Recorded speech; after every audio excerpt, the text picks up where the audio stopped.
Muitas vezes, nesse mundo distorcido pelo pecado, nós temos uma falsa impressão da verdadeira paternidade, do que ela representa, do que ela significa. Porque muitos de nós fomos vítimas de uma paternidade imaculada pelo pecado. Mas a palavra de Deus nos mostra que a verdadeira paternidade, seja ela física ou espiritual, ela é muitas vezes feita no silêncio. Eu quero compartilhar com vocês um texto e algumas lições que aprendi por meio desse texto sobre a paternidade, o discipulado silencioso. Peço que vocês abram no Evangelho de Jesus Cristo segundo Mateus, capítulo 1, do verso 18 ao 25. Mateus, capítulo 1, verso 18 a 25.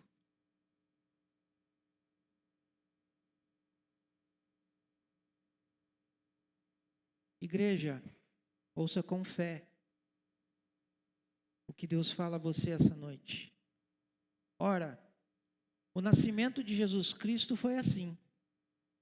Estando Maria, sua mãe, desposada com José, sem que tivessem antes coabitado, achou-se grávida pelo Espírito Santo. Mas José, seu esposo, sendo justo e não querendo infamar, resolveu deixá-la secretamente.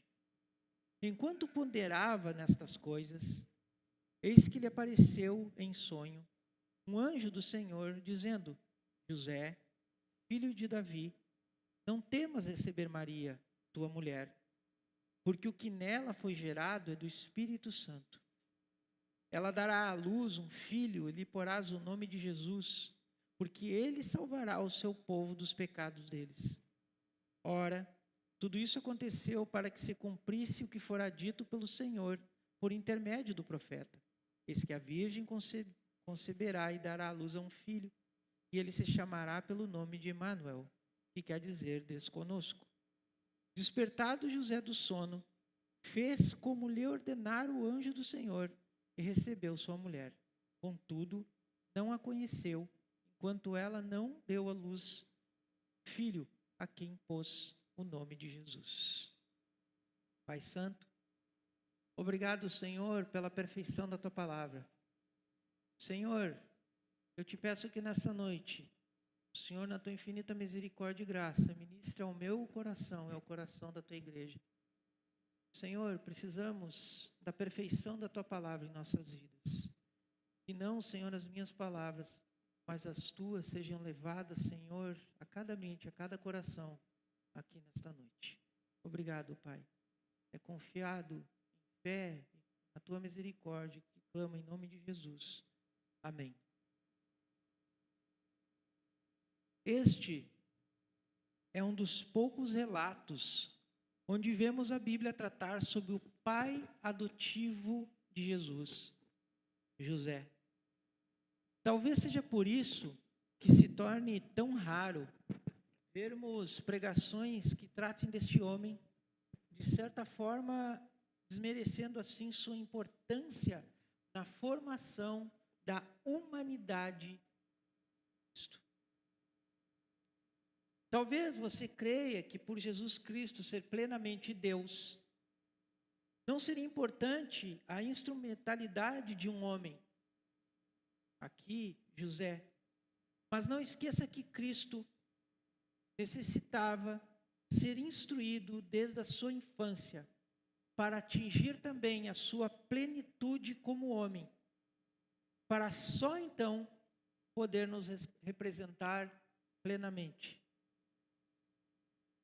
É importante salientar isso, que não apenas Maria, mas José também foi necessário na formação do homem Jesus.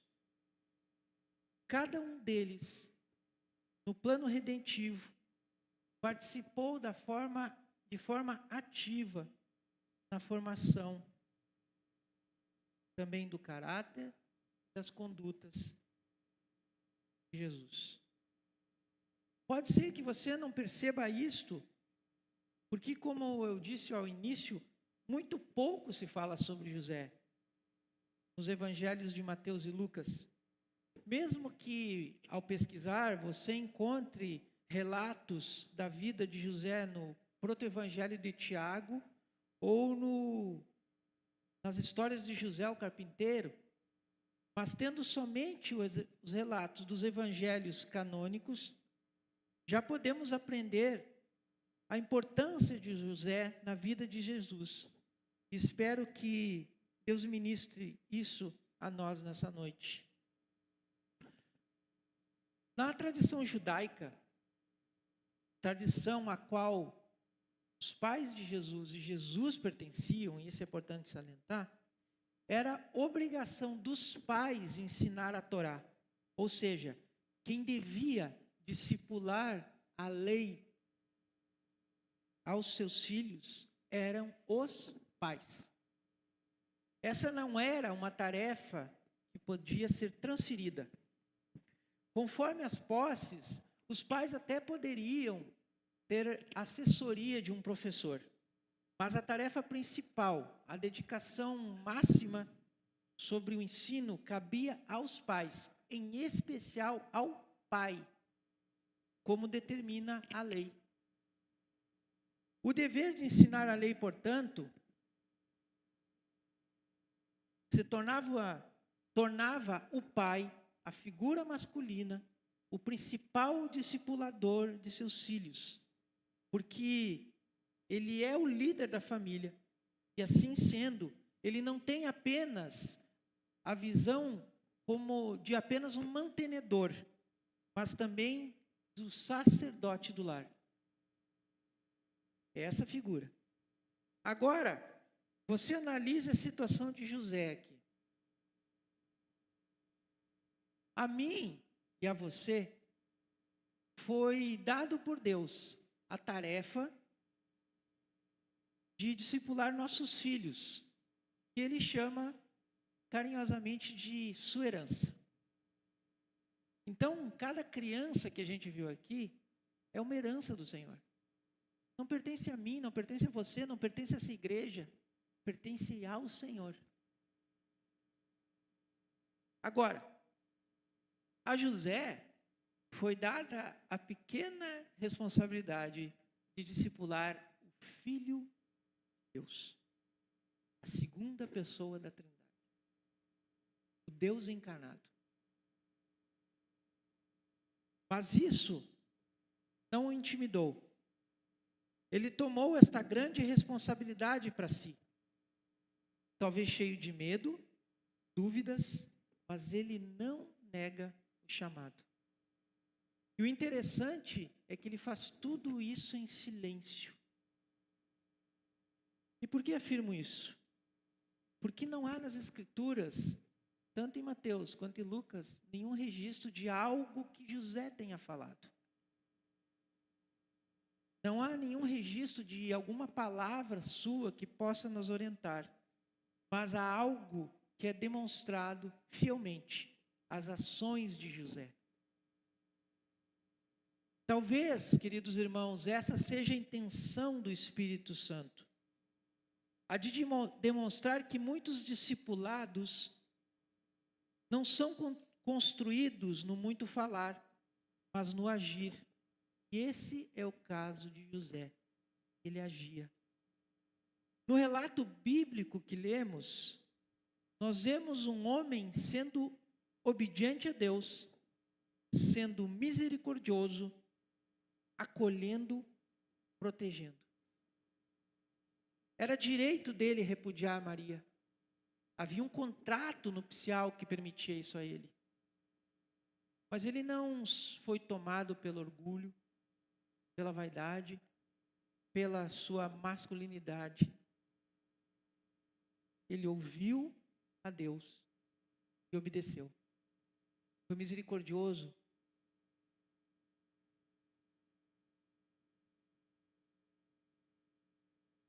Ele negou-se a si mesmo. Ele negou os seus medos. Ele negou as suas fraquezas para que a vontade de Deus se cumprisse, mesmo que isso custasse tudo a ele.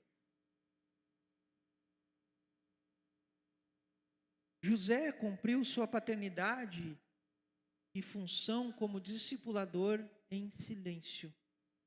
Ele assumiu a Jesus, deu a ele uma linhagem humana, deu a ele um lar, deu a ele sustento material, deu a ele sustento emocional, o ensinou e foi uma figura paterna de amor.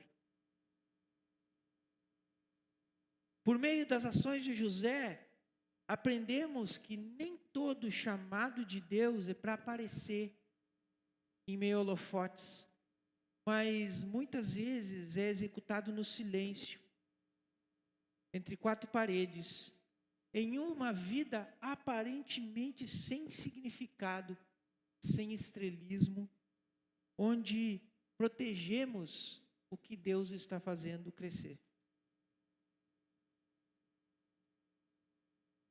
Ao observarmos o texto e vermos as ações de José, também nos deparamos com uma das principais características de um verdadeiro discipulador: colocar a si mesmo em segundo plano, em prol do outro.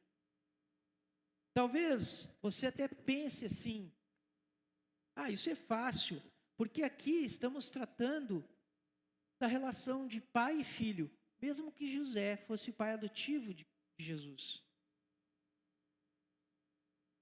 Mas se consideramos fácil, eu pergunto, por que ainda muitos de nós negligenciam essa sublime tarefa? Por que muitos de nós, homens, deixamos de lado esse chamado? Já imaginou se José pensasse: eu não posso fazer isso, afinal ele é filho de Deus?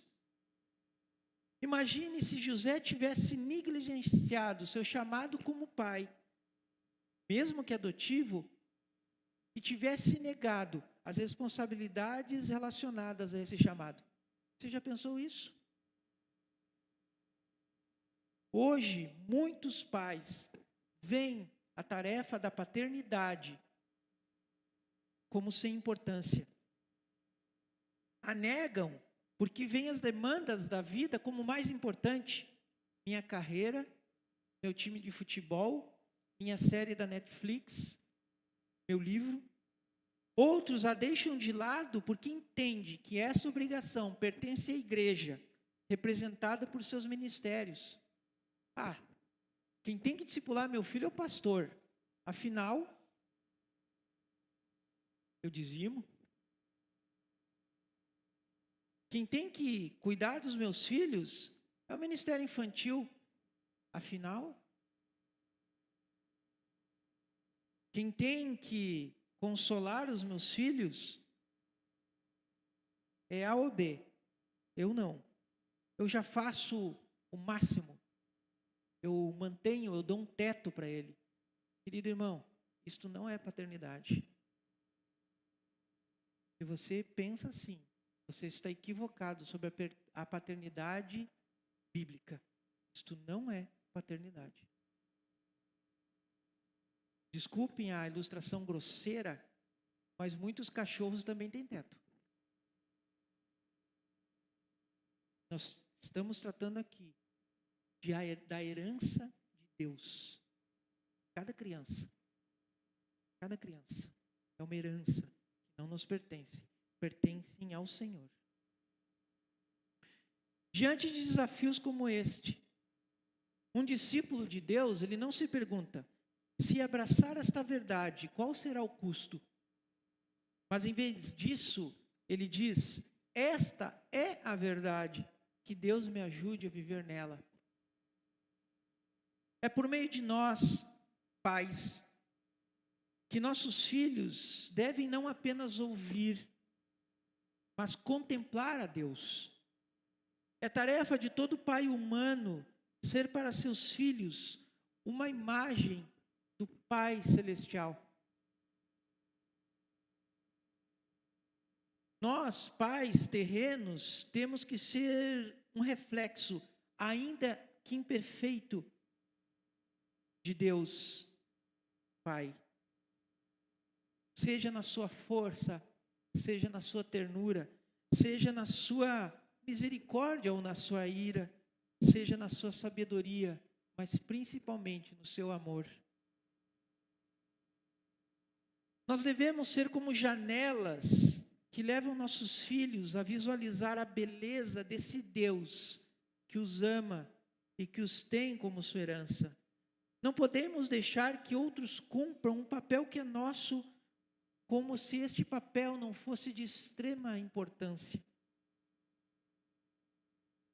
Mas também há outra coisa a aprender com José.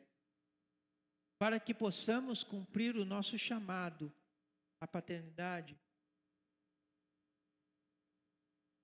se faz necessário que antes eu e você entendamos que antes da comissão de fazer discípulos, nós precisamos colocar a ordenança na primazia, que é ser discípulos de Cristo. Você não pode discipular se você não for um discípulo. Você não pode ensinar o que você não pratica. Isso é hipocrisia, isso é falácia, isso é religiosidade.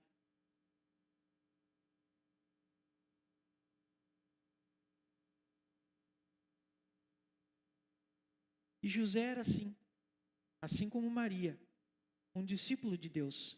Basta que você veja como ele agiu.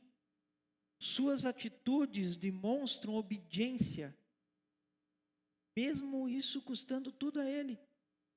Mesmo no silêncio de José, suas ações são ações práticas de um homem obediente à vontade de Deus. Por isso eu acredito que José, mesmo que imperfeitamente, é um modelo de obediência, devoção. Diante do desafio a que Deus chamou José, José age com fé e confiança em Deus. Ele jamais nega a responsabilidade dada a ele por parte de Deus Pai. Mesmo diante dessa gigantesca tarefa, José segue em frente. José, queridos irmãos, na infância de Jesus, foi um modelo por onde a criança Jesus contemplou as primeiras imagens de Deus. Esse é José.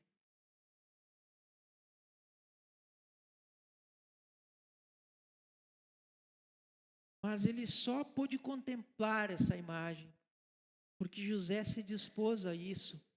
Com certeza se esforçou para isso. Porque a gente não pode contemplar o sol pela janela se a janela estiver suja. Ou podemos? Por isso, aqui fala o Elezur. Eu acho que José não foi uma escolha aleatória. Eu vou escolher uma menina e um menino e meu filho vai nascer por meio deles, eu sou Deus Todo-Poderoso, eu faço o que eu quiser. Não. O anjo falou para Maria, agraciada, mas eu acredito que José foi um agraciado também.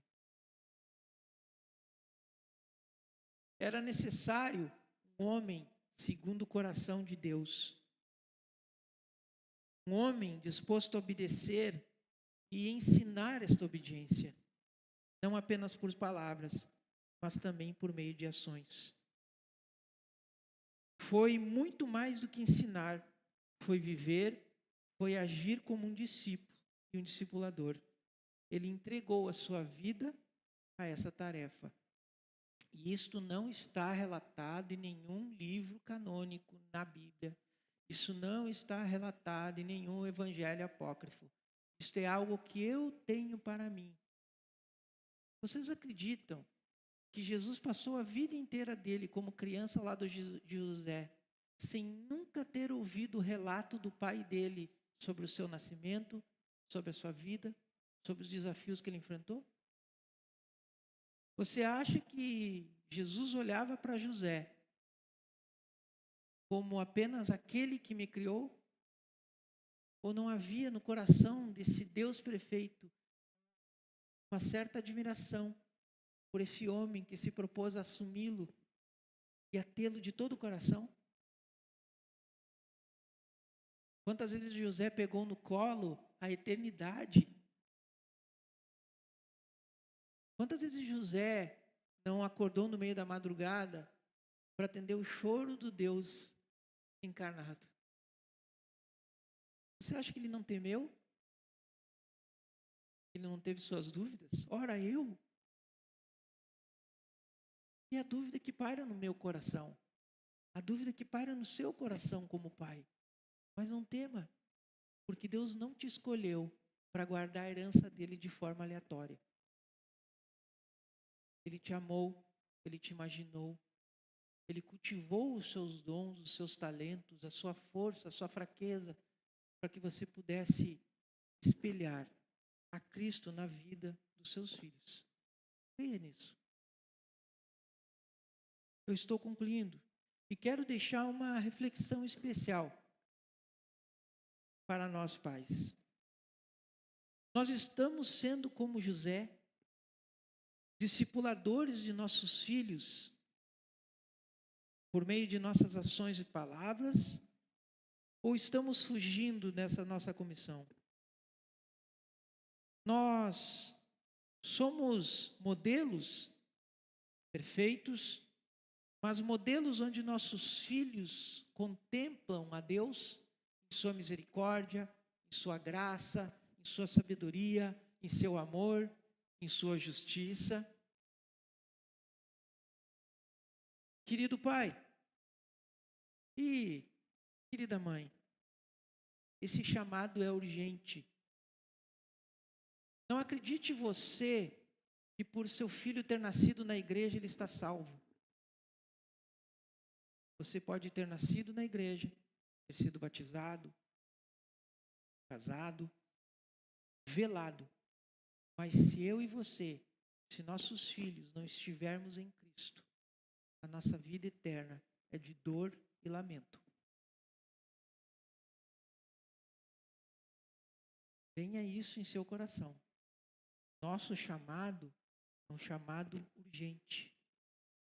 Precisamos viver desta forma.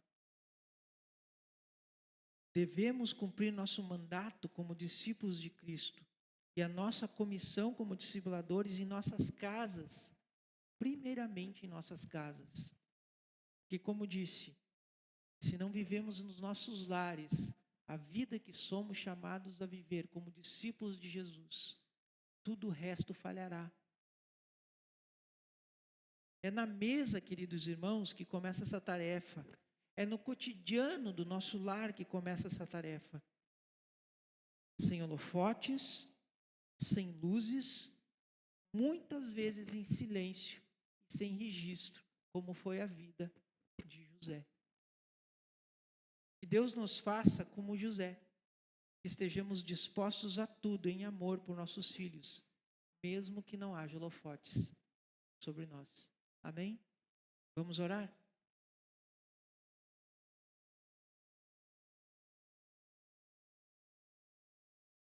Pai de graça e misericórdia, querido Pai Celestial, eu quero te agradecer pela vida de cada pai que aqui está, seja ele um pai biológico, pai adotivo, pai espiritual, que o Senhor esteja os fortalecendo nessa tarefa de cuidar daquilo que é teu, nossos filhos. Pai Santo, tem misericórdia de nós. Somos fracos, somos tolos, frágeis, falhos. Se o Senhor não olhar para nós com graça e bondade, o que será de nós, Senhor? Fortalece nossos corações, enche-nos de ânimo, de alegria, de fé, assim como o Senhor fez com José. para que sejamos obedientes, que estejamos verdadeiramente ligados à Tua vontade de todo o nosso coração, com toda a nossa força, com toda a nossa razão, Pai. Lança sobre nós o Teu Espírito e derrama sobre nós a abundância da Tua sabedoria, para que possamos ensinar, educar e principalmente, Senhor, espelhar a Ti na vida de nossos filhos. Não clamo, Senhor, por holofotes, mas clamo, Senhor, pela singeleza da vida no nosso lar, no cotidiano, na louça lavada, no sorriso e na brincadeira, Senhor, diária. Por favor, Pai, se até agora negligenciamos tamanha responsabilidade, perdoa-nos. Por meio do Teu perdão, restaura-nos, Senhor. É isso que te pedimos, confiadamente, não por nós, mas pelo nome do Teu Filho Jesus Cristo.